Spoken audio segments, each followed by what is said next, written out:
परमात्मा को पाने तथा उसका वास्तविक लाभ प्राप्त करने के लिए पवित्र बाइबल में प्रमाण है कि प्रभु ने मनुष्य को अपना ही स्वरूप बनाया। 6 दिन में सृष्टि रचकर 7वें दिन विश्राम किया। कुरान शरीफ में प्रमाण है कि हजरत मोहम्मद को खुदा स्वयं कह रहे हैं कि मैंने तुम्हें उस परमात्मा की महिमा बताने के लिए भेजा है। वो परमात्मा कबीर है जिसने 6 दिन में सृष्टि रची तथा 7वें दिन तख्त पर जा विराजा। उसकी खबर किसी बाखबर से पूछ कर तो देखो। कृपया अवश्य सुनिए जगत गुरु तत्वदर्शी संत रामपाल जी महाराज के अमृत वचन। ये विशेषकर हिंदू धर्म के पुण्यात्माओं में एक विशेष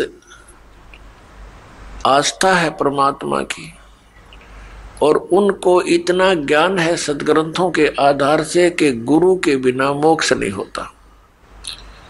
ये तो प्रत्येक हिंदू धर्म के पुण्यात्मा के, चाहे कोई भक्ति करता है या ना करता है, तो वो भी ये अवश्य कहता है कि वे गुरु बिन मोक्ष नहीं। तो ऐसी व्यवस्था अन्य किसी भी धर्म में नहीं रही। जैसे सिख धर्म के अंदर गुरु परंपरा थी, लेकिन बाद में वो केवल गुरु ग्रंथ साहिब को ही गुरु मानकर अपना अध्यात्म क्रियाएं करने लगे। लेकिन वक्त गुरु का होना अनिवार्य है। जैसे ये पवित्र गुरु ग्रंथ साहिब, पवित्र श्रीमद् भगवत गीता, पवित्र वेद, पवित्र पुराण, ये तो एक आदरणीय सदग्रंथ है, महापुरुषों की जानकारी है, भगवान के विषय में लिखा है इसमें। ये तो ऐसा समझो कि हमारे औषधि की बुक हो, औषधि की पुस्तक है, और उसके जानकार की आवश्यकता है जो वैद्य हो, और वैद्य वही सफल होता है जो औषधि की पुस्तक में लिखी हुई सब जड़ियों को इकट्ठा करके मिला के समझ के जड़ी बनाता है। इसलिए वक्त गुरु की आवश्यकता है। तो पुण्यात्मा इस धारणा के अनुसार इस आवश्यकता की पूर्ति के लिए ये प्राणी गुरुओं के पास जाने लगे। अब श्रद्धालु को कोई ज्ञान नहीं होता, क्योंकि वो तो जिज्ञासु होता है। जैसा भी उसके गुरुजी साधना करने को कहते हैं वो समर्पित होता है, वैसे ही करता है। तो पुण्यात्मा सभी भक्ति भी कर रहे हैं, और बुराइयां ज्यों की तो बढ़ रही है। काम, क्रोध, लोभ, मोह, अहंकार, इसमें किसी के अंदर भी कमी नहीं बनी। इसका कारण क्या है कि पूर्ण संत ना मिलने से तो कभी भी ये शांति इस समाज में, इस लोक में नहीं हो सकती। 600 वर्ष पहले परमात्मा आए थे, स्वयं एक संत की भूमिका करके चले गए, और साथ में एक जुल्हे का कार्य भी किया करते थे, ये प्रमाणित करने के लिए कि वही परमात्मा पाने के लिए, क्योंकि उसमें भ्रम फैला हुआ था कि ब्राह्मण वर्ग ही भक्ति के अधिकारी हैं। बाकियों को तो इन्होंने ऐसे लगा दिया था, श्राद्ध श्रुद्ध निकालन खातिर क्रियाओं में उलझा दिया था, और विशेषकर यही माना जाता था कि ब्राह्मण ऋषि महर्षि घर त्याग कर चला गया तो व्यक्ति वही परमात्मा पा सकता है, या घना बड़ा सेठ धन दान करता हो। तो परमात्मा ने सब शंकाओं का निवारण करने के लिए एक शूद्र जाति में रहना पड़ा है। उसने छुआछात चरम सीमा पर थी, अत्यधिक छुआछात थी। ब्राह्मण लोग शूद्रों को निकट भी नहीं आने देते थे, दूर से बात करते थे। और उस समय परमात्मा एक दुल्हा जाति के अंदर रहे। वैसे तो उनका जन्म नहीं हुआ था, सतलोक से आए थे, सहशरीर आए थे। एक नवजात शिशु का रूप धारण किया था कमल के फूल पर, बाहर एक सरोवर के अंदर। वहां से एक नीरू नीमा नाम के जुलाहा दंपत्ति उठा ले गए थे। और वहाँ परमात्मा की परवरिश लीला होने से और फिर दुल्हाए का कार्य करते हुए जनता को ज्ञान भी देते थे, भक्तों को यथार्थ ज्ञान समझाते थे, सूक्ष्म वेद का प्रचार करते थे। वो यही प्रमाणित करने आए थे, एक उदाहरण देने आए थे कि परमात्मा पाने के लिए जाति और धर्म और कर्म, यानी जैसे कोई ज्यादा बड़ा सेठ यानी धन अधिक या कम, ये इसके लिए कोई मायने नहीं रखता।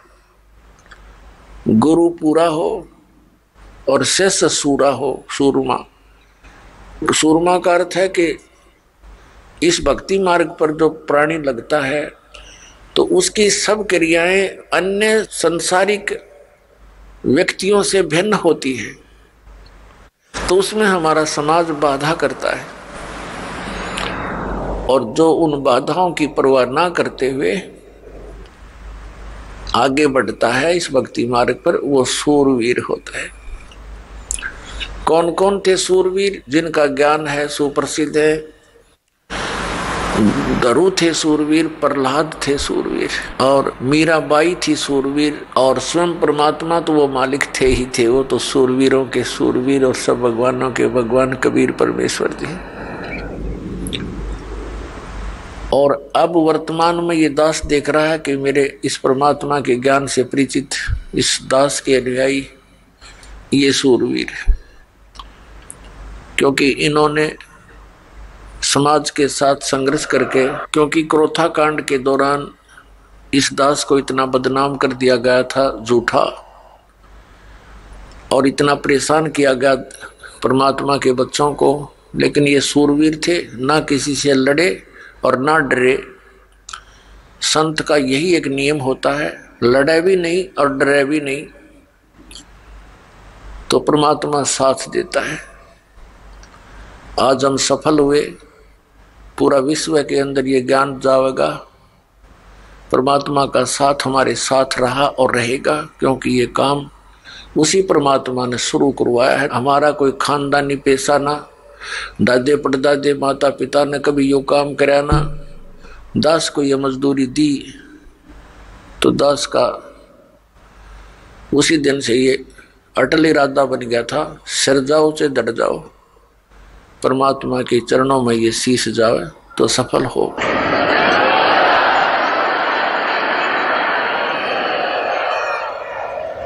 तो पुण्यात्माओं, आप जी का सौभाग्य है कि काल के दूतों ने परमात्मा के इस अनमोल धन को पाताल में डाल रखा था, यानी ये समझ लो कूड़े के ढेर में घना नीचे दबा रखा था।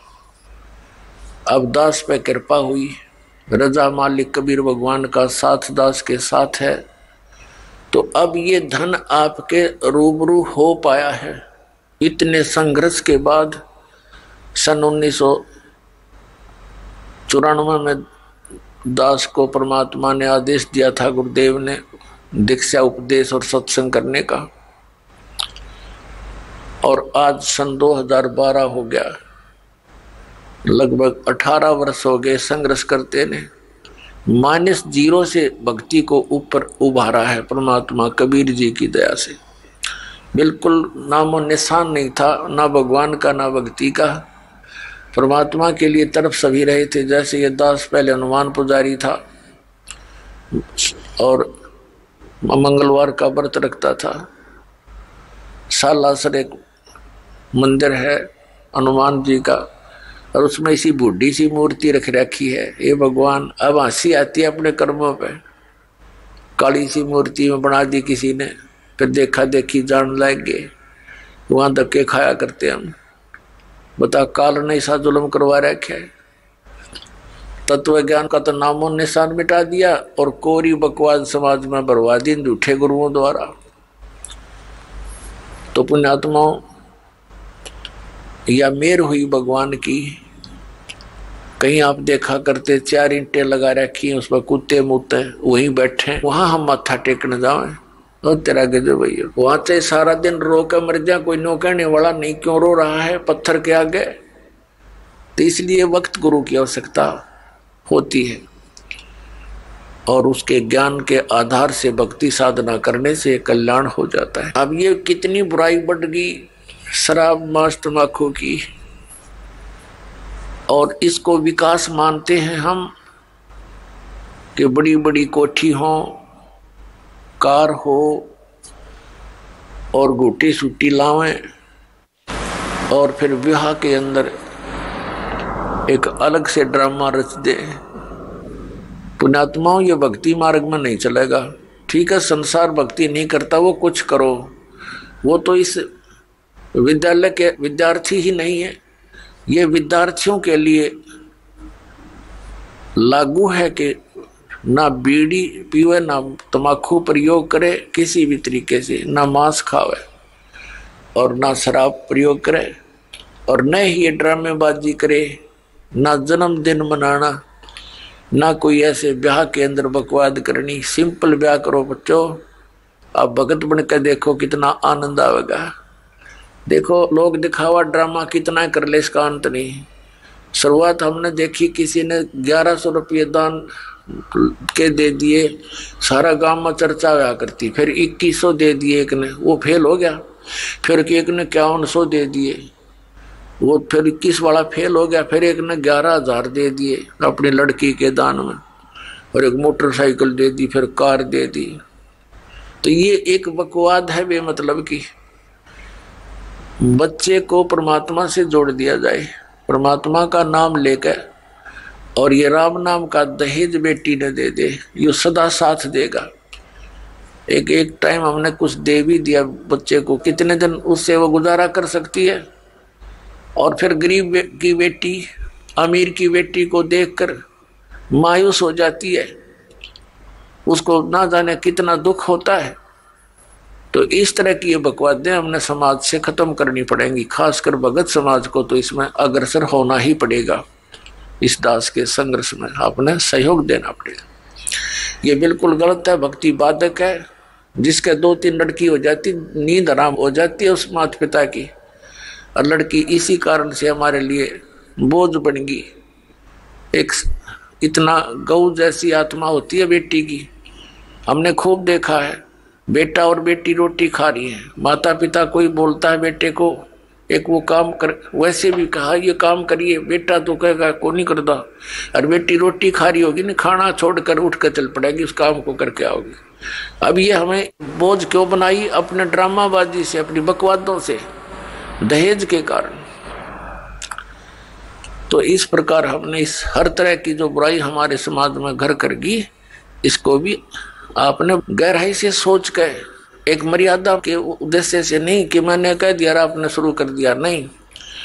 ये नियम ना समझना, ये आवश्यकता समझना, इस भक्ति मार्ग में बाधक समझना, इन नियमों को तोड़ देना। तो इस प्रकार से भक्ति हमारी अधिक होएगी। फिर पुण्यात्मा, हमने परमात्मा पाने के लिए जो भी कुछ आदेश होता है गुरु जी का, वो करना ही चाहिए, क्योंकि गुरुदेव को मालूम होता है, वो मास्टर होता है इस मार्ग का। और विद्यार्थी, और जैसे डॉक्टर के पास जाता है मरीज, तो सही डॉक्टर होगा तो वो काटे की बात करा करे और सही दवाई देगा। उसमें जो भी मर्यादा यानी परहेज बताए जा, तो उस रोगी को आजीवन करने पड़ते हैं, तभी वो सफल होता है, रोग नाश होता है। तो हमारे जन्म मृत्यु का दीर्घ रोग लगा हुआ है, इसका नाश इस दास के बताए मार्ग से होगा। दास वही मार्ग बता रहा है जो परमात्मा ने स्वयं आकर के बताया था। ये गॉड गिवन है, ये किसी की लोक वेद नहीं है, किसी आम व्यक्ति का बताया हुआ ज्ञान नहीं। और यही प्रमाण हमारे सदग्रंथों में है, जिन सदग्रंथों को हम सिरोधार्य मानते रहे। तो फिर भक्ति में देर नहीं लगेगी, आपको विश्वास होने में देरी हो रही है कि ये दास जो भक्ति बता रहा है वो सही है, श्रेष्ठ है, शास्त्र अनुकूल है।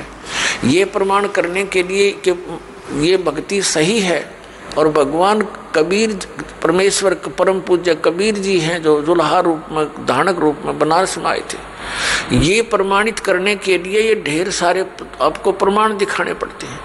और कुछ दिनों के बाद फिर ये आवश्यकता नहीं पड़ेगी इन प्रमाणों की, क्योंकि आप एक दूसरे को बताओगे कि ऐसा है, फिर ये एकदम सबको स्वीकार्य हो जाएगा।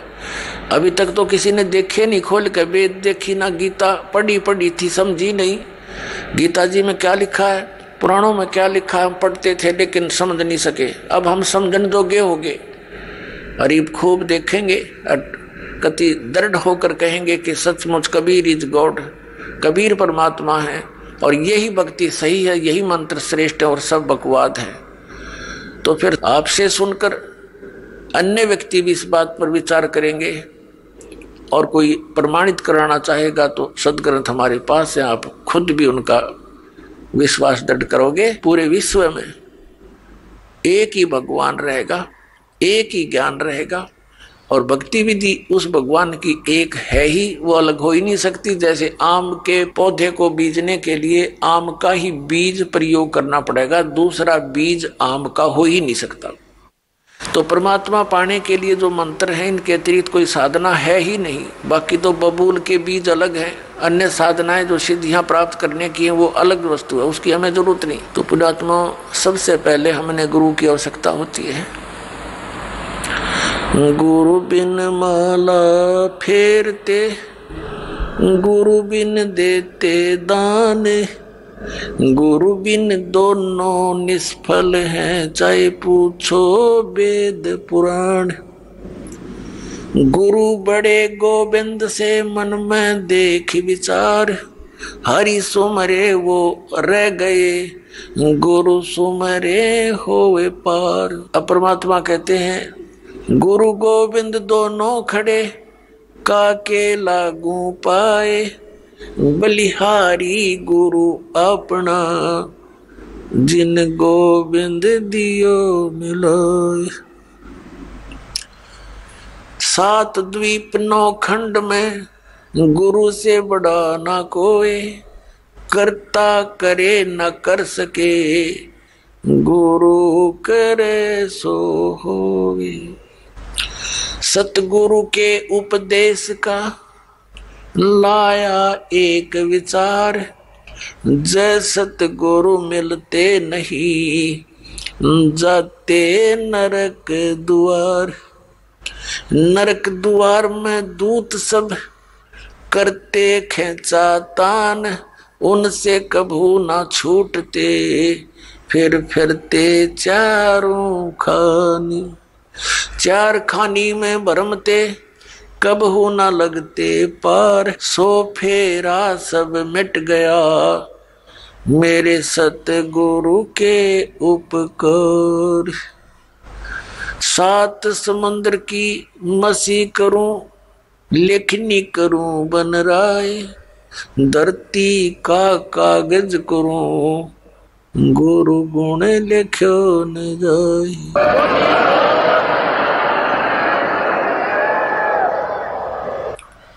गुरु गोविंद कर जानियो, रहियो शब्द समाए, मिले जब दंडवत बंदगी, नहीं पल पल ध्यान लगावी। गुरु मानुष कर जानते, ते नर कहिए अंध, ओवे दुखी संसार में, आग काल के फंद। गुरु को मानुष जो गिने, और करे चरणामृत को पान, ते नर नरक में जाएंगे, युग युग होवे समान। पुण्यात्माओं, परमात्मा ने गुरु जी के ऊपर गुरु की महिमा का, गुरु के महत्व को कितने गहरे शब्दों में समझाने की चेष्टा की है। अपनात्माओं, परमात्मा कहते हैं कबीर हरि जय रूठ जा, गुरु की शरण में जावे।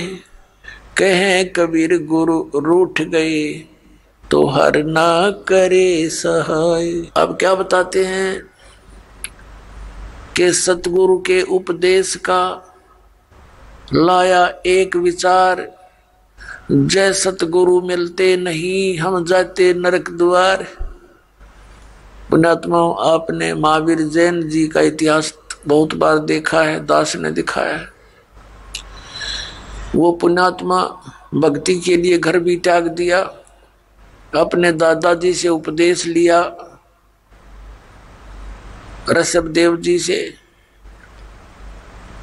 वो मारीची जी ने, और वही आत्मा आगे चल के महावीर जैन हुआ।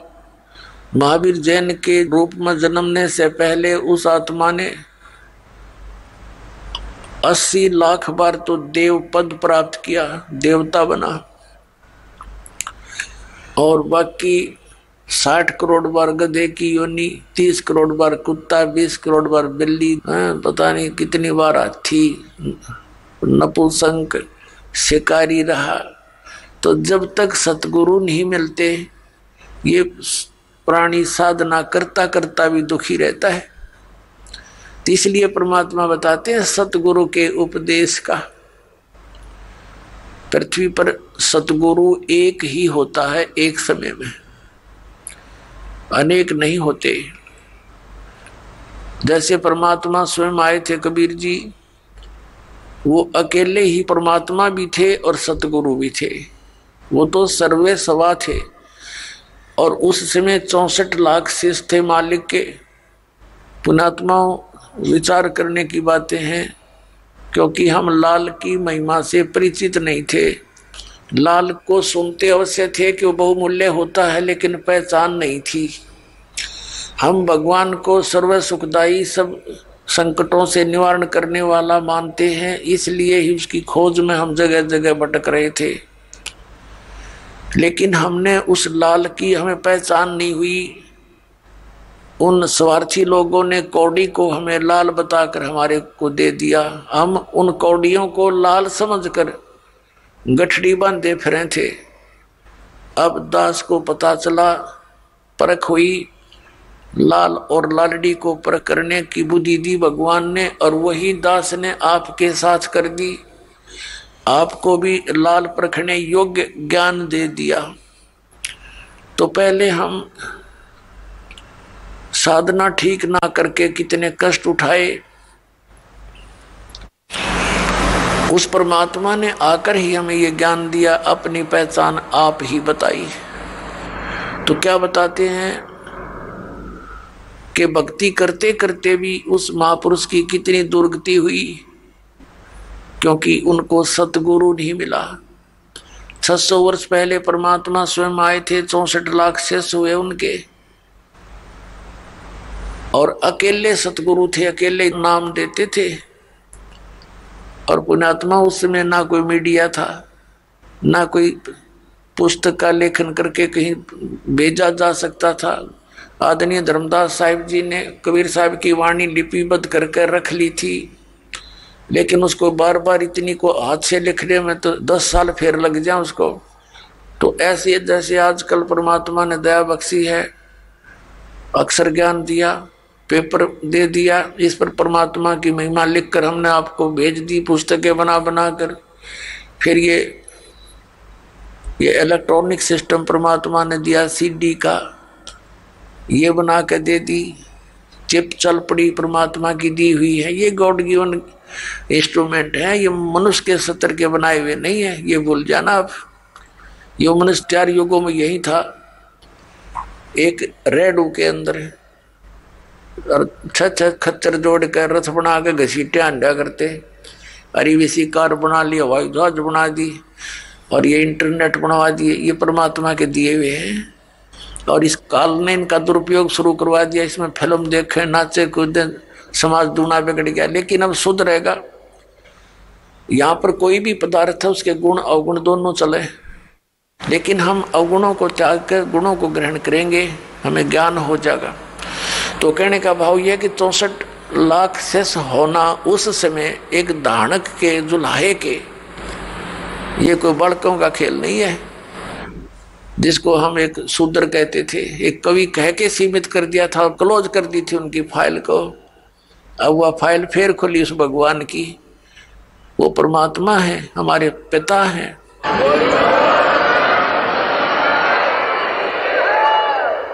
तो सतगुरु एक ही होता है। तो वो परमात्मा स्वयं सतगुरु भी थे और वो परमेश्वर भी हैं। सतगुरु की भूमिका भी उन्होंने की, वो जगत गुरु भी वही हैं। और फिर उनका कृपा पात्र, उन्हीं के ज्ञान से युक्त, उनके आदेश अनुसार फिर सतगुरु वही भेजते हैं। तो उस परमात्मा ने स्वयं कहा कि गरीबदास जी वाले पंथ में, 12वें पंथ में आगे चल के मैं स्वयं आऊंगा और धर्मदास इस सारे अज्ञान को हटाऊंगा। अब परमात्मा ने हो सकता है दास को इस योग्य देखा होगा, तो अपने कुत्ते को छोड़ दिया भौंकने के लिए, अपने बच्चों को, धनियों को जगाने के लिए। तो ये परमात्मा का किया हुआ काम है, आम जनसाधारण का ना समझना बच्चों, और इसका लाभ उठाओ। आप भी उठाओ, औरों को भी जगाओ जो गहरी नींद में सोए पड़े हैं और काल के दूतां के फंसे पड़े हैं, प्यार के साथ। क्योंकि काल ने कहा था कि ऐसे उल्टे रंग में रंग दूंगा जब तुम्हारा मोक्ष समय आवेगा कलयुग में, उससे पहले सब नकली पंथ चला दूंगा तेरे नाम से, कबीर नाम से और सतलोक सचखंड के नाम से, और उनमें इतना अज्ञान ठोक दूंगा कि तेरा संदेश वाहक जब आएगा तब तक तो वो वकील बन जाएंगे उस अज्ञान के और कतई नहीं मानेंगे। परमात्मा ने कहा था कि हमें मनाना आता है, उसमें शिक्षित करूंगा। परमात्मा ने कहा था, उसमें बता दिया था धर्मदास को कि अभी तू चुप रहना, इसको जिक्र ना करना। सबको शिक्षित किया दाता ने, ये इंटरनेट प्रोजेक्टर बनवा दिए, दूर बैठे आप देख सकते हो क्या बोला जा रहा है, क्या लिखा है सदग्रंथों में, सामूहिक तौर पर सीडी के माध्यम से, टीवी के माध्यम से। तो ये परमात्मा का किया हुआ कार्य है। और पहले परमात्मा स्वयं एक दिन में हजार हजार जगह प्रकट हो जाते थे, क्यों तो भगवान है, वो तो जो चाहे सो कर सकते हैं। तो इस प्रकार परमात्मा ने हमें जगाया, सत्ज्ञान दिया, वही दिया हुआ ज्ञान आज दास आपके समक्ष रख रहा। तो प्रसंग चल रहा है कि सतगुरु के उपदेश का लाया एक विचार, जय सतगुरु मिलते नहीं हम जाते नरक द्वार। पुण्यात्माओं, इन वचनों को गणी गहराई तो सुना करो, इनको हृदय में जाने दो कानों के माध्यम से। जब तक बच्चा दवाई को अंदर नहीं जाने देगा वो काम के करेगी, होठों पर ही डाल दे, बार थूक देता है, सुनता नहीं है। तो इनको बहुत गहराई से सत्संग के समय तो आप एकाग्रचित हो जाया करो और परमात्मा के इन वचनों पर गहराई से सोचा करो। अब क्या बताया भगवान ने कि सतगुरु के उपदेश का लाया एक विचार, और जय सतगुरु मिलते नहीं हम जाते नरक द्वार। नरक द्वार में दूत सब फिर करते खेचा तान, उनसे कबू ना छूटते फिर फिरते चारों खान। पुण्यात्माओं, जब ये भक्तिहीन प्राणी यहाँ से जाता है, यम के दूत इसको पकड़ कर ले जाते हैं, धर्मराज के सामने खड़ा कर दिया जाता है, न्यायाधीश के सामने। वहां ये नहीं कह सकता कि मैंने ऐसा नहीं किया, मैंने ऐसा नहीं किया। वहां झूठ नहीं चलेगी, वहां तो आपकी फिल्म स्टार्ट हो जाएगी, सीडी ऑन हो जाएगी आपके सामने। क्योंकि जो कर्म हम करते हैं, सोचते भी हैं, उसकी भी एक फोटोकॉपी भगवान के दरबार में जाती है और वहां जाते ही उसको ऑन कर दिया जाता है। अब जैसे आप जी भक्तों को, भाई बहनों को कहते हो, रिश्तेदारों को या कोई मित्र पड़ोस में मिल जाते हैं, उनको भी समझाते हो भक्ति कर लो, परमात्मा का नाम ले लो। तो अब तो उनके पास समय नहीं है, क्योंकि उनको ज्ञान नहीं है। फिर वो जब वहां दरबार में खड़ा होगा तो ये एक पली लगाता है भगवान के आगे, एक बहाना खोजता है कि परमात्मा मुझे पता नहीं चला, हमने तो इतना ही ज्ञान हुआ था, अपना काम करो, बच्चों का पालन पोषण करो। तो उसमें परमात्मा वो सीडी चला देगा, कोई भक्त उससे कह रहा होगा कि चलो चलेंगे सत्संग में, और वो बकवाद कर रहा होगा, मना कर रहा होगा, सौ बहाने मिला रहा होगा।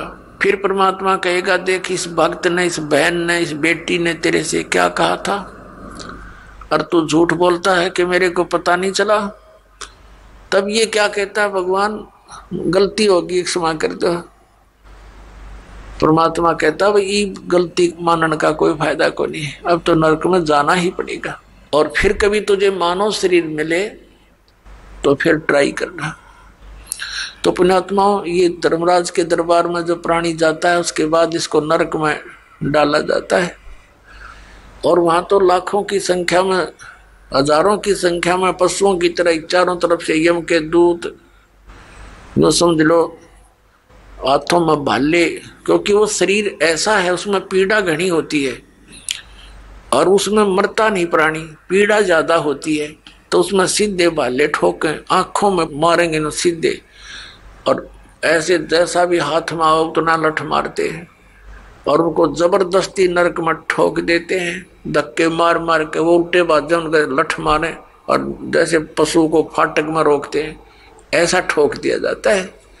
तो यहाँ क्या बताते पुण्यात्मा, हम भक्ति से घने दूर हो गए, अध्यात्म ज्ञान आसपास भी नहीं रहा, हमें डर नहीं रहा इन बातों का। इन बातों को हम ऊट पटांग से मानते हैं, इन अज्ञानियों के ज्ञानों को सुन सुन कर अज्ञान को, कि नरक कहीं नहीं है, यही स्वर्ग है, यही नरक है। अरे इतने बड़े बड़े ग्रंथ लिखे हैं, महापुरुषों ने आंखों देख कर बताए हैं, उनको हम अपनी सोच से झूठा कैसे कर देंगे? करेंगे तो करे रहेंगे, लेकिन सच्चाई हमारे कहने से मिट नहीं सकती। तो परमात्मा बताते हैं कि नरक द्वार में जब नरक में ठोके जाओगे, दूत सब और करते खेचा ताण, दे डंडा दे लठे और अंदर ठोक देते हैं। नरक द्वार में दूत सब करते खेचा ताण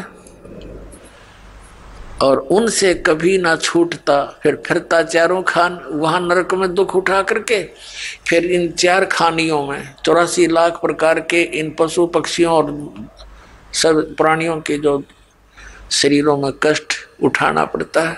अब परमात्मा बताते हैं नरक द्वार में दूत सब करते खेचा ताण, उनसे कबू ना छूटता, फिर फिरता चारों खान, चार खानी में बरमता और कबू ना लगता पार, सो फेरा सब मिट गया मेरे सतगुरु के उपकार।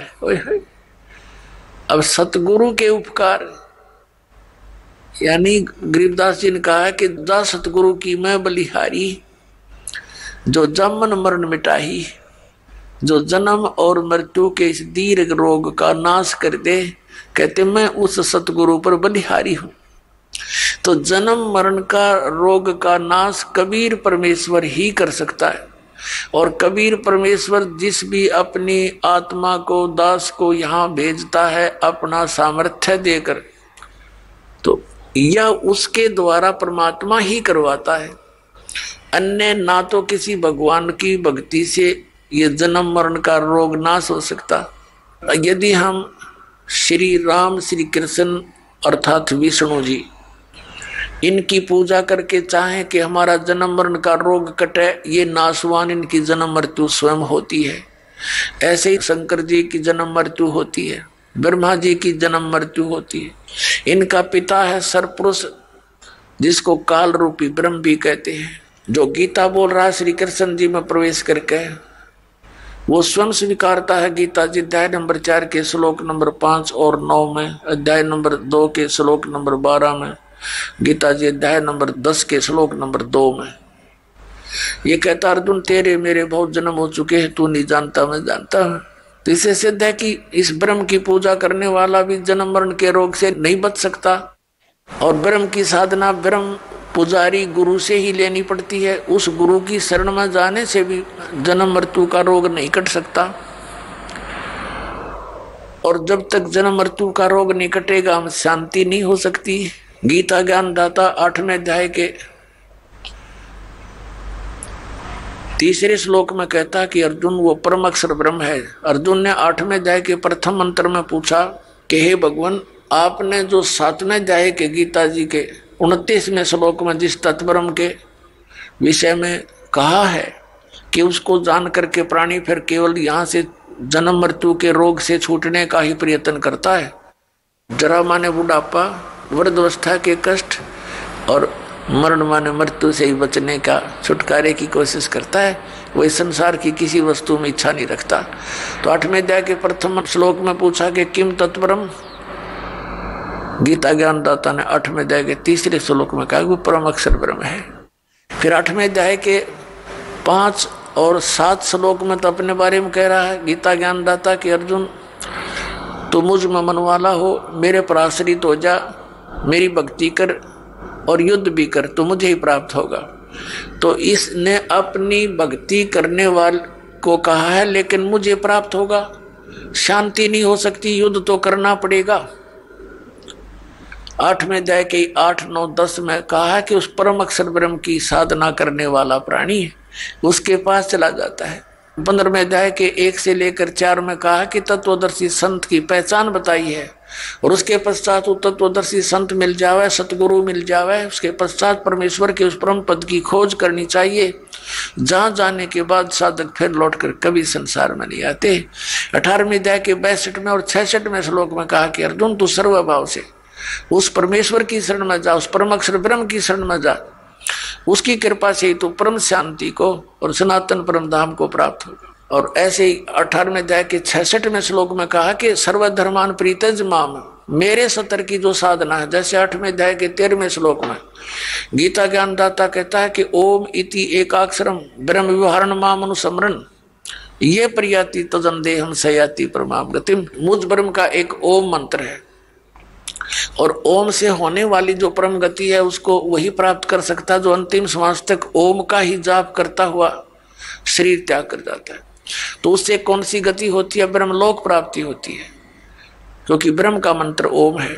8वें अध्याय के 16वें श्लोक में गीता जी में कहा कि अर्जुन ये ब्रह्मलोक पर्यंत सब पुनरावर्ती में है, वहां गए हुए प्राणी भी फिर जन्म मरण के चक्कर में रहते हैं। और उस परम अक्षर ब्रह्म की भक्ति के लिए 17वें अध्याय के 23वें श्लोक में गीता जी में कहा कि ओम तत्सत इति निर्देश है ब्रह्मण त्रिवेद समर्थ है, ब्राह्मणा तेन वेदा च यगा विहिता पुरा। सच्चिदानंद घन ब्रह्म के पाने की 3 मंत्र का निर्देश है। ओम तत्सत, ओम ये ब्रह्म का है, तत् ये अक्षर पुरुष का है। गीता जी अध्याय नंबर 15 के श्लोक नंबर 16 और 17 में 3 पुरुष हैं, एक सर पुरुष, एक अक्षर पुरुष, एक परम अक्षर पुरुष। जो परम अक्षर पुरुष है वो सबसे श्रेष्ठ है और वही वास्तव में अविनाशी है।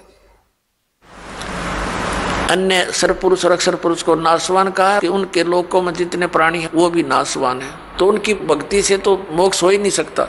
अब श्रीमद् भगवद गीता अध्याय नंबर 17 के श्लोक नंबर 23 में ओम तो ब्रह्म का जाप सर पुरुष का और तत् ये सांकेतिक है, ये अक्षर पुरुष का, और जो सत शब्द है वो भी सांकेतिक है। इसको सार नाम भी कहते हैं, इसको आदि नाम भी कहते हैं, वो है परम अक्षर ब्रह्म का।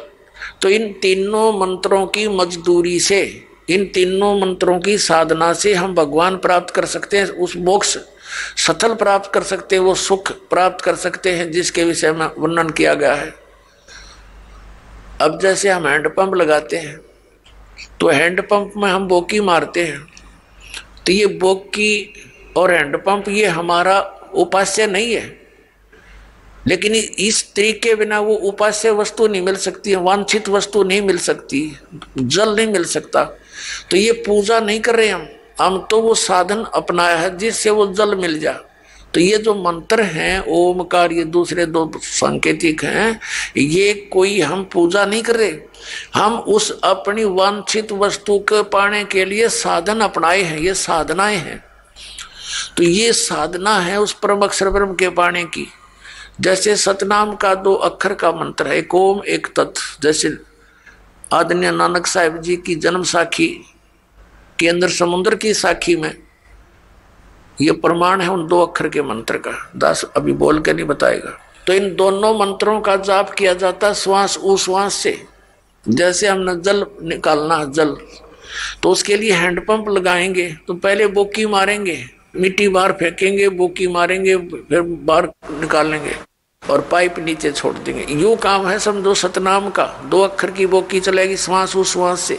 अब ये बोकी ने अपना काम कर दिया, जल तक पहुंचा दिया, लेकिन बाहर जल नहीं प्राप्त हुआ। उसके लिए एक और आइटम लगाना पड़ा है, हैंड पंप, ऊपर मशीन बोलते हैं उसको, और फिर उसकी पूजा करनी है, उसको भी ऐसे हिलाना है, प्रैक्टिस करनी है, जब वो जल निकलता है। तो ऐसे ही केवल सतनाम प्राप्ति से भी मोक्ष नहीं, सारनाम नहीं मिलाता है, वो जल मिले नहीं। सारनाम समझो हैंडपंप का ऊपर का वो मशीन है।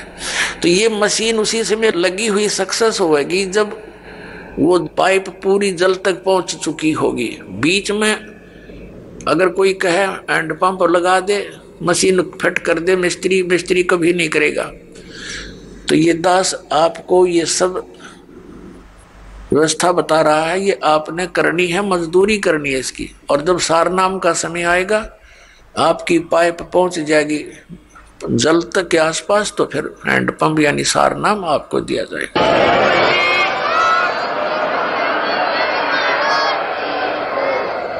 तो इस प्रकार उस परम अक्षर ब्रह्म के पाने का ओम तत्सत ये 3 मंत्र का जाप है। ओम ये ब्रह्म का है, तत् ये अक्षर पुरुष का है, उसको परब्रह्म भी बोलते हैं, और सत ये परम अक्षर ब्रह्म का, इसको पार ब्रह्म कहते हैं। पार ब्रह्म, एक परब्रह्म, एक पार ब्रह्म, एक ब्रह्म। ब्रह्म तो ये सरपुरुष है, ये काल भगवान 21 ब्रह्मांड का स्वामी। अक्षर पुरुष इसको परब्रह्म कहते हैं, ब्रह्म से नेक्स्ट भगवान, पर यानी दूसरा। और इससे ऊपर पार ब्रह्म माने सबसे परले पार का, सबसे ऊपर वाला, वो पार ब्रह्म होता है। जैसे आप संतों की वाणी में पार ब्रह्म शब्द सुनते हो, वो परब्रह्म के लिए नहीं है, वो पार ब्रह्म यानी उस सत्य पुरुष के तरफ संकेत है, परम अक्षर ब्रह्म की तरफ संकेत है। तो जैसे तो उस परमात्मा के पाने का फिर 3 मंत्र का जाप है, ओम तत्सत। तो इस प्रकार हम उस परमात्मा को पाएंगे। कैसे पाएंगे? गीता जी अध्याय नंबर 18 के श्लोक नंबर 66 में कहा है, इस गीता ज्ञानदाता ब्रह्म ने सर्वधर्मान परित्यज माम एकम शरणम व्रज अहम तवा सर्व पापेभ्यो मोक्षामि मा शुच। ये क्या कहता है कि मेरे सत्तर की जितनी पूजाएं हैं वो मुझ में छोड़ दे, मुझे दे दे मेरे सत्तर का जो तूने मजदूरी करी है, फिर मैं तुझे यहां से जाने दूंगा नहीं, तू मेरा बंधक मजदूर है, और मेरा कर्ज उतार दे। फिर तू उसकी शरण में जा। एकम माने जिसके बराबर दूसरा ना हो, अद्वितीय, जिसके समान दूसरा कोई शक्तिशाली भगवान ना हो, उस एकम शरणम व्रज, उसकी शरण में जा। हरिन अज्ञानी हमारे धर्म गुरुओं ने अनुवाद करता है, ऋषि मंडलेश्वर ने अनर्थ कर रखे गीता जी में, अनुत्तम मान्यता थी, उत्तम बता रहे हैं। ये देखिए ने व्याकरण बदल डाली अपनी अज्ञानता के कारण। और व्रज माने जाना होता है, ये आना बोलते हैं, आना लिखा हुआ अनुवाद कर रखा है। इंग्लिश का वर्ड है गो, और गो माने जाना होता, आना तो हो ही नहीं सकता। ये तो मूर्ख है, अगर कोई उस सेंटेंस को ना समझ कर उसका अर्थ आना कर रहा है तो वो बिल्कुल अज्ञानी व्यक्ति है, वो आशय को समझा नहीं, उस प्रकरण के आशय से वो परिचित नहीं है। अब ये जैसे गीता जी अध्याय नंबर 2 के श्लोक नंबर 7 में अर्जुन स्वयं स्वीकार रहा कि मैं आपकी शरण हूँ, आप मेरे गुरु हो, अब मेरी बुद्धि काम नहीं करती, मुझे निर्णायक ज्ञान दो, मैं आपकी शरण हूँ।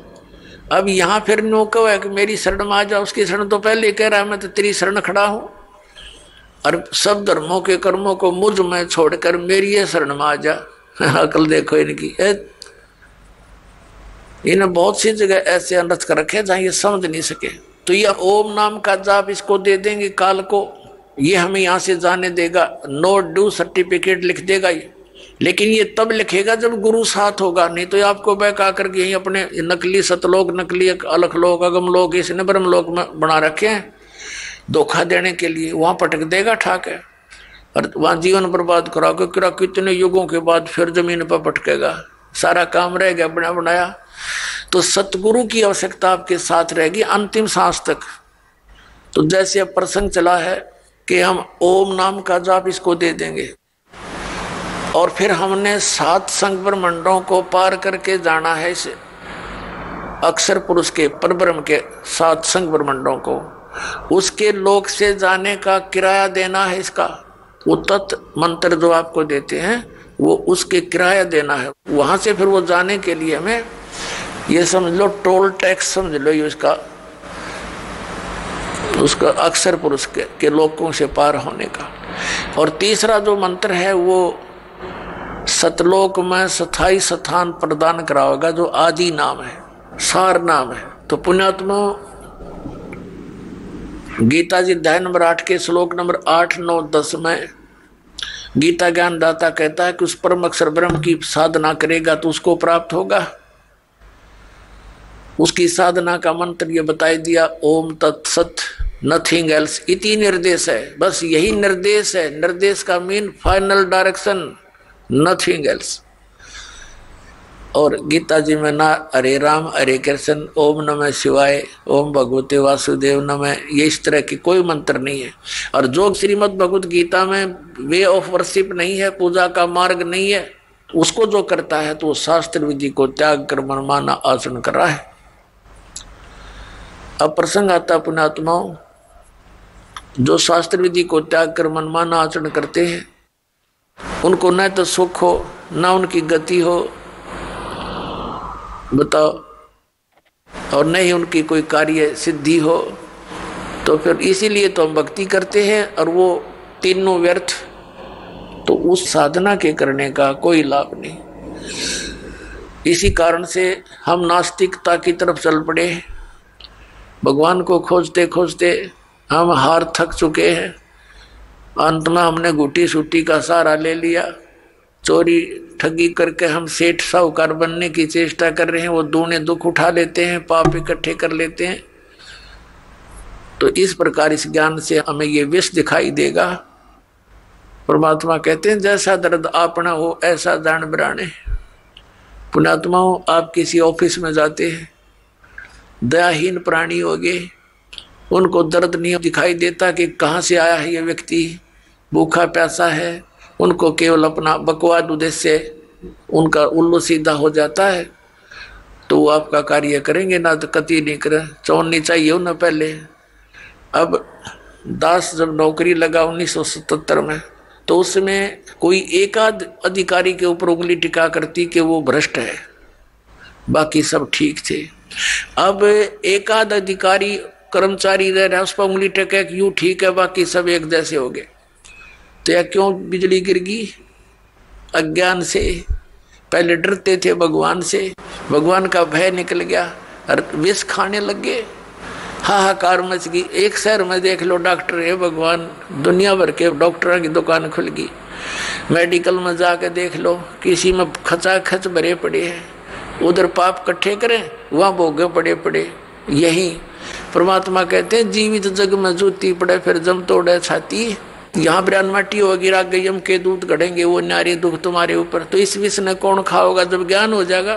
तो ये कारण क्यों हो गया? क्योंकि हम भगवान के विधान से अपरिचित होकर पाप कर रहे हैं। अब छोटे छोटे बच्चों को दास देखता है, बड़ी खुशी होती है। वो कहता जी मैंने ऐसे बेड़ी उठाकर दे दी गलती से, रोता है मेरा नाम खंड हो गया। तो पुण्यात्मा, ये समाज तैयार होगा क्या? ये बच्चे बुराई करेंगे? आगे चल के ये ऐसा सोच समाज तैयार हो जाएगा, इनको देख देख और आदमी भी दूसरे भी इनका अनुसरण करेंगे। छोटे छोटे बालक ऐसे नेक नीति से रह रहे हैं। एक छोटा सा बच्चा, उसको 100 का नोट मिल गया, गली में पड़ा था, आते उसने अपनी माँ को दिया कि वहाँ पड़ा था। उसकी माँ ने कहा नहीं बेटा, इसको हम नहीं प्रयोग करेंगे, इसको उठा के यहाँ दान पात्र में डाल दिया। तो और नहीं तो पहले तो जब ज्ञान ना होता, माँ सबसे पहले जेब में डाले। पहले तो बच्चा है ना घर लेकर आवा करा, पता नहीं कहाँ उड़ा, उसकी टॉफी खावे, रोरन खवावे फिर। तो इस प्रकार परमात्मा के इस ज्ञान से ऐसे रंगे जाओगे आप, सपने में भी नहीं गलती कर सकते। और माया की आवश्यकता होगी तो भगवान दूर नहीं, ये सत्कर मान लेना। भगवान को किस लिए खोजते थे? हमें किस चीज की डिमांड हो, आगे धर देगा ठाका, आप कह सत्कर मान लेना। भगवान इसी को कहते हैं। ये कोई बालकों का खेल नहीं है। नहीं फिर क्यों ड्रामा करते हैं भक्ति की?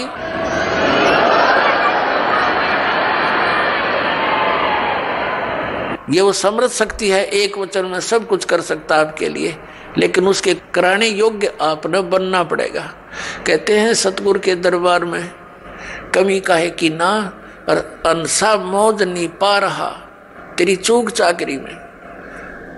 तो इस सच्चे दरबार में किसी चीज की कमी नहीं है। और आपके ऊपर मेहर नहीं हो रही है तो आपकी कोई चाकरी में, आपकी सेवा और सुरसा में कोई त्रुटि है, उसको ठीक कर, तुरंत बिजली आ जाएगी। करंट आने के लिए, बिजली पावर आने के लिए हमने उस योग्य बनना पड़ता है, गुड कंडक्टर। तो बिजली आई सारे काम होंगे, फिर तो जो उसके गुण हैं। तो उस बिजली को आने के योग्य बनाओ, और इसी तरीके से बनोगे आप, इस ज्ञान से, इस भक्ति से समर्पित हो जाओगे।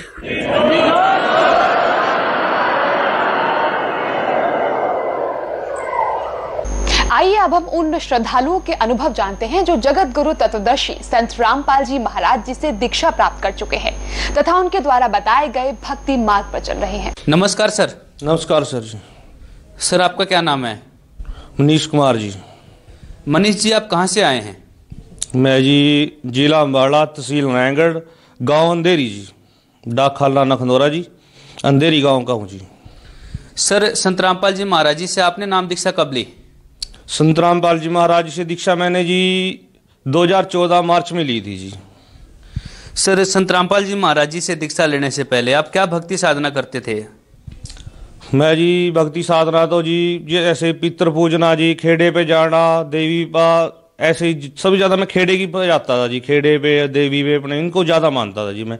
खेड़ा रोज नराना जी, ये भक्ति करता था जी मैं। सर, ये भक्ति साधना करने से आपको कोई लाभ प्राप्त हुआ? नहीं, लाभ तो कोई नहीं होया जी, है बस ऐसे ही धक्के खा रहे थे जिंदगी में जी। लाभ कोई नहीं होया जी उनसे। मैं ज़्यादा भक्ति करता था, जैसे ही ज़्यादा से ज़्यादा करता था उतनी ज़्यादा मेरे के ऊपर कष्ट ही आती थी जी। जैसे कोई गाड़ी खराब हो गया, कोई डंगर बीमार हो गया, या कुछ पैसे नहीं है, या बीमार हो गया, घर वाली बीमार होगी, पूछते थे जी पंडितों से या किसी और से, कह रहे जी आपका पितर जो चाचा जी है आपका मरे है जी, वो आपसे मांग रहा। मैंने सोचा यार मैं सबसे ज़्यादा इनको पूछ रहा हूँ, और मैं इनको कपड़े लत्ते सब कुछ दिवाली वगैरह जिसे देते हैं हिंदू धर्म में, और ये मेरे को ही परेशान कर रही इतनी ज़्यादा। और घर वाले भी हैं मान ले, और सब है मान ले, पापड़ोस है, सारा कुछ है, तो मेरे को ही परेशान क्यों करते हैं। चलो जी मैं ज़्यादा जितना ज़्यादा देता था उतनी मेरे को ज़्यादा परेशानी आती थी जी। तो उस वक्त ही करने से ही जी नशा भी करने लग गए थे जी। नशा क्या करते थे जी, जर्दा बहुत ज़्यादा खाता था जी मैं। जर्दा काफ़ी बना के रगड़ के दोनों साइड लगाता था जी मैं, कितना सारा जर्दा, और एक निकाल लिया दूसरा लग रहा जी। उससे घर वाले भी मान ले, जिस घर वाली को तो पता था अभी जर्दा खाता है, तो और से छुपा के रखता, तो पता तो उनको भी था जी, सभी को पता होता है अपने बच्चा कहाँ क्या कर रहा है। उसके छोड़ने कर का जर्दा छोड़ने कर का बीड़ी भी पीने लग गया जी, भी जर्दा छूट जाए, क्योंकि जो के ऊपर लिखा हो जी कैंसर होता है जर्दे से, तो जी छूट नहीं पा रहा था। तकरीबन 1 साल लग मेरे दुश्मन रह भी मेरा जर्दा कैसे छूटे। तो मैंने क्या करा जी, बीड़ी पी सारा कुछ करा जी। उस शाम को मैं पूरा रज के खा के ना, अभी कल नहीं खाना मेरे को जर्दा। मैं उसको जर्दे को ना परा फेंक के आता था जी, नीचे नाली में डुबो के आता था भी, सवेरे को मैं नहीं खाना मेरे को। फिर सवेरे जी चाय पीनी और मेरे को वो लग जाना, बस कुछ ही मेरा हाथ पैर हो, और भी मेरे को वो जर्दा चाहिए कैसे भी। सवेरे जाता दुकान से, सबसे पहले मैं खड़ा मिलता दुकान पर जी, जर्दे की पुड़ी ली खाई, चल जी। मैंने सारी जी अपनी देवी बा सारी सूखनाई भी धरी जी, पर जर्दा नहीं जी छूटा। फिर जी शादी में एक फंक्शन में मैं गया था, वहाँ भी दारू भी सब कुछ खाया पी रखा था, पर मेरे को प्रॉब्लम बहुत ज़्यादा थी, कड़फा सूझ भी गया फिर मेरा जी, क्योंकि उसकी वजह से। तो मैंने जी वहाँ से एक मेरे को संत रामपाल जी महाराज का शिष्य मिला जी एक, वो मेरे कहने लगे भी आप हमारे गुरु से दीक्षा ले लो, और आपकी प्रॉब्लम आपके साथ देख रहे आप बीमार हो काफ़ी, और आपके चेहरे बहुत मायूस सा लग रहा है। मगर है जी मैं बहुत परेशान हूँ। मगर जी कौन है आपके गुरु जी? के संत रामपाल जी महाराज। पहले देवी देवता करते हैं जी, मन तो कोई गुरु नहीं बना रखा। कह रहे जी आप वहाँ से दीक्षा ले लो, और आपका जर्दा कुछ भी हो गया, आपकी जो भी परेशानी होगी ना मिनटों में ठीक हो जाएगी। तो जी मैंने दीक्षा ली जी। संत रामपाल जी महाराज जी से दीक्षा लेने के बाद आपको क्या लाभ प्राप्त हुए? 1 साल से मैं जी जर्दा से बहुत परेशान था जी। संत रामपाल जी महाराज जी से दीक्षा लेने के बाद जी पहला लाभ तो है जी मेरा नशा छूट गया बिल्कुल ही। और उससे पहले जी इसमें मेरे पूरा ये गड़ चुका था जी मेरा जर्दे की वजह से, और जीभ के पीछे भी कुछ लाल लाल से कुछ हो जाएगा, तो उसमें बहुत दर्द होता था जी मेरा, और कड़वा एक साइड पे सूज गया था जी मेरा। तो इस सबसे ज़्यादा प्रॉब्लम क्या थी जी, मैं बुर्च करता था ना, तो मैं दूसरे के सामने बुर्च नहीं करूँगा जी, क्योंकि इसमें से बहुत ज़्यादा खून गिर रहा था अंदर से मेरे यहाँ से गले में से, तो बहुत ज़्यादा मैं जब भी बुर्स तो यहाँ करता और अंदर से बहुत ज़्यादा खून गिरता जी, मैं थूकता था जी वो। तो जी मेरे को डर लगता था जी, अगर मैं टेस्ट करा लूँगा तो इस पर स्पेशल लिखा हुआ है जी कैंसर हो सकता है, तो मैं तो वैसे ही मर जाऊँगा जी। मैं कहा तो जी मैंने टेस्ट नहीं कराया, होता रहा जी। मेरे को बहुत ज़्यादा प्रॉब्लम बढ़ती रही, पर जर्दा नहीं मेरा छूटा जी। तो जी जर्दा नहीं छूटा, फिर मैंने संत रामपाल जी महाराज की एक उनका न्याय मिला, उन्होंने बताया भी ऐसे ऐसे करके आप उनका नाम दीक्षा ले लीजिए और आपके सारे नशे विकार सबको दूर हो जाते हैं जी। मैं कहा ऐसे संत हैं जी? कह रहे जी। मैं कहा ठीक है जी। मेरे को तभी बताया, मेरे को जी जाना है उनके पास जी, सतलोक आश्रम बड़ा जी। मैं गया, वहाँ से मैंने दीक्षा ली जी। संत रामपाल जी महाराज की कृपा से जी मेरा बिल्कुल नशा छूट गया जी। मैं बिल्कुल नशा नहीं करता, मेरे को नफरत है जी नशे से।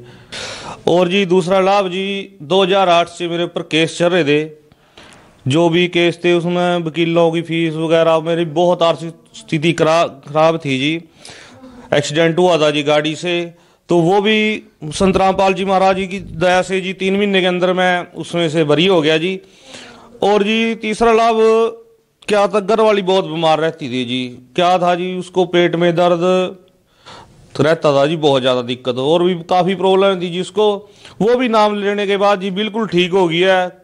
3 साल हो गए जी, कोई रसोली नहीं उसके पेट में, कुछ नहीं, कोई प्रॉब्लम जी, इसको बिल्कुल ठीक हो गया है जी वो। और जी आर्थिक स्थिति मेरी बहुत ज़्यादा खराब थी जी, तो वो भी मेरी बहुत ठीक है जी, मालिक की दया से बहुत अच्छी मेरी वजह से। अब जब मेरे पास गाड़ी भी इंडिका थी जी, भी जो भी 20-30 हज़ार रुपये की थी, आज स्कॉर्पियो गाड़ी है जी। बहुत दया है जी परमात्मा की, नया मोटरसाइकिल है जी, घर बार सारा बहुत अच्छा है जी। मान ले पहले घर में क्लेश रहता था जी, घरवाली के साथ या माता पिता के साथ जी, अब बहुत अच्छा है जी। क्योंकि हम उनको पता है कोई नशा नहीं कर दे, कुछ नहीं कर दे, और वो भी मालिक के शरण में है जी, और वो भी भक्ति करते हैं जी। हमको दवाई की कोई जरूरत नहीं पड़ती, जनाब हम बीमार होते हैं तो बस मालिक का चरणामृत लेते हैं जी, और उसी से सभी लाभ हो जाते हैं जी। सर आपने बताया कि आप बहुत ज़्यादा नशा करते थे और नशा छोड़ना चाहते थे, लेकिन आप नशा नहीं छोड़ पा रहे थे, और सरकार भी सर बहुत सारे ऐसे प्रयत्न करती है, नशा मुक्ति केंद्र खोलती है, फिर भी नशा नहीं छूट पाता है। लेकिन जब से आपने संत रामपाल जी महाराज जी से नाम दीक्षा ली, और नाम दीक्षा लेने के बाद सिर्फ आपने मंत्र जाप किए, भक्ति की, तो सर भक्ति करने से आपका नशा छूट गया। सर ये कैसे संभव हुआ? संत रामपाल जी महाराज की शरण में आने से जी मेरा नशा छूट गया, क्योंकि संत रामपाल जी महाराज ही पूर्ण परमात्मा है जी। वो मान लो वो शास्त्र अनुकूल भक्ति दे रहे हैं, जबकि और कोई भी संत है, मान ले किसी भी संत की शरण में जाते हैं जी, वो कोई रोक नहीं करते जी, क्योंकि सभी वहाँ बीड़ी भी पीते हैं, जर्दा भी खाते हैं ना, वो छोड़ते हैं उनके नहीं जी। संत रामपाल जी महाराज ही एक पूर्ण परमात्मा है जी, सच्चे संत हैं, क्योंकि वो शास्त्र अनुकूल भक्ति दे रहे, जो मंत्र वो देते हैं ना, उनसे इनमें इतनी शक्ति है जी, भी नशा कोसों दूर हो जाता है जी उनका। जो भी भक्त है, जितने भी लोग हैं, मान ले श्रद्धालु हैं जो अपना नशा छोड़ना चाहते हैं, एक बार संत रामपाल जी महाराज का सत्संग सुनो जी, 740 पर सत्संग आता है जी साधना चैनल पे जी। तो पूर्ण परमात्मा से जी मंत्र लो जी, उनसे नाम दीक्षा लो, फिर देखना जी आपका नशा कोसों दूर हो जाएगा जी। इतनी शक्ति है जी उनके मंत्रों में, जो मंत्र देते हैं संत रामपाल जी महाराज। अगर पूरा विश्व संत रामपाल जी महाराज जी से दीक्षा लेगा जी, तो उनका भी नशा छूट सकता है जी। सर यदि कोई श्रद्धालु संत रामपाल जी महाराज जी से नाम दीक्षा लेना चाहें तो कैसे ले सकते हैं? संत रामपाल जी महाराज का जी साधना चैनल पे 740 पे सत्संग आता है जी, उसके नीचे वो आता है जी, नंबर आते हैं जी उसके ऊपर, तो सतलोक आश्रम बरवाड़ा की जी, उन नंबरों से कांटेक्ट करें और नाम दीक्षा लें जी। धन्यवाद सर। सत साहिब।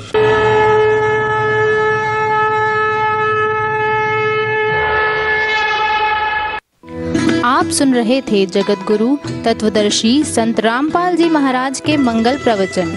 अधिक जानकारी के लिए संपर्क करें 8222-880-541 8222-880-542 8222-880-543 8222-880-544।